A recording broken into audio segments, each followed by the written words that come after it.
Kembali disergap pemirsa, aksi pencurian 4 buah Al-Quran di dalam masjid di Kota Tangerang terekam kamera CCTV. Pelakunya diduga pasangan suami istri yang berpura-pura akan sholat. Kasus pencurian Al-Quran di lokasi telah terjadi sebanyak 2 kali.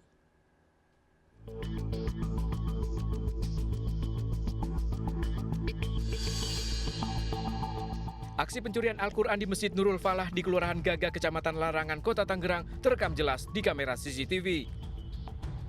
2 pelaku diduga pasangan suami istri beraksi saat masjid dalam kondisi sepi di siang hari. Kedua pelaku berbagi peran, pelaku pria dengan berbekal tas ransel masuk ke dalam masjid untuk beraksi, sedangkan pelaku wanita menunggu di depan memantau situasi. Pelaku pria sempat terlihat pura-pura wudhu lalu masuk ke dalam masjid mengambil 4 buah kitab Sahih Al-Bukhari yang tersimpan dekat mimbar. Usai melancarkan aksinya, kedua pelaku langsung kabur. Aksi pencurian ini merupakan kedua kalinya terjadi di masjid ini. Kita lacak di CCTV kami, ada sekitar 2 orang yang kelihatan di sana, yaitu pasangan suami istri. Kejadian ini setahu kami untuk di masjid ini udah 2 kali, dan di masjid tetangga kami udah sering karena di sana ada mushaf Al-Quran yang bagus-bagus gitu. Untuk memperketat keamanan, pihak masjid akan menambah kamera pengawas di sejumlah titik. Aksi pencurian ini meresahkan warga. Akibatnya, masjid mengalami kerugian sekitar Rp500.000. Namun pengurus belum berencana melaporkan kejadian ini ke polisi.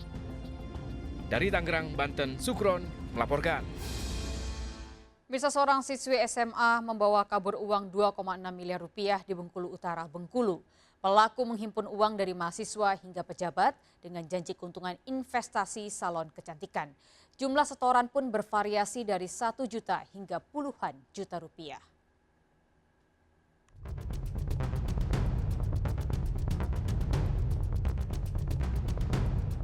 Fulan, mahasiswa warga Arga Makmur, Bengkulu Utara ini salah satu korban investasi bodong yang dikelola seorang pelajar SMA yang kini kabur membawa uang Rp2,6 miliar. Pulang dari Yogyakarta berniat liburan, Fulan justru tergiur dengan tawaran seorang siswi SMA untuk ikut bergabung investasi pengembangan salon yang dikelola. Fulan memilih investasi senilai Rp1 juta untuk jangka waktu 20 hari. Pelaku menjanjikan keuntungan 50%, namun setelah 20 hari janji yang diberikan tidak terbukti. Jadi kan sejuta itu biayanya kan 1 juta, kan sejuta, biayanya itu 150. Jadi sekitar 150. Kembalinya itu 1.500.000 dalam tempo 20 hari. Ikut investasi ini juga tahu dari teman-teman yang di Arga Makmur. Sebelumnya karena saya itu kan kuliah di Jogja.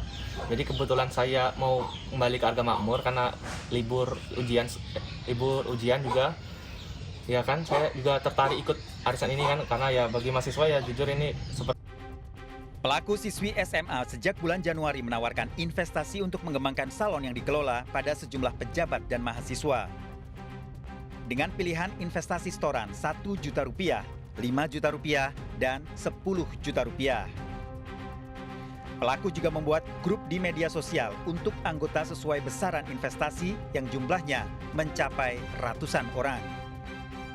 Para korban tertarik berinvestasi karena pelaku menjanjikan keuntungan 50% dalam kurun waktu 20 hari.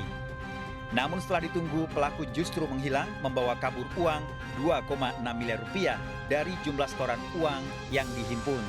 Dengan adanya penipuan kan seperti itu yang mengatasnamakan investasi ataupun kaitan dengan janji apabila menyimpan ataupun memberikan kita menyetorkan sejumlah uang kemudian akan mendapatkan keuntungan dalam waktu tertentu kan seperti itu. Itu yang sementara masih didalami, masih kita kumpulkan data-data yang terkait dengan kejadian tersebut.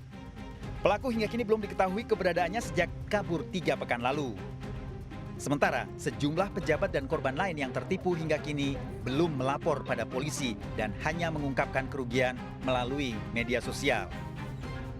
Dari Bengkulu Utara, Bengkulu, Ismail Yugo, iNews melaporkan. Dan pemirsa, kita akhiri perjumpaan kita dalam berita kriminal sergap edisi hari ini.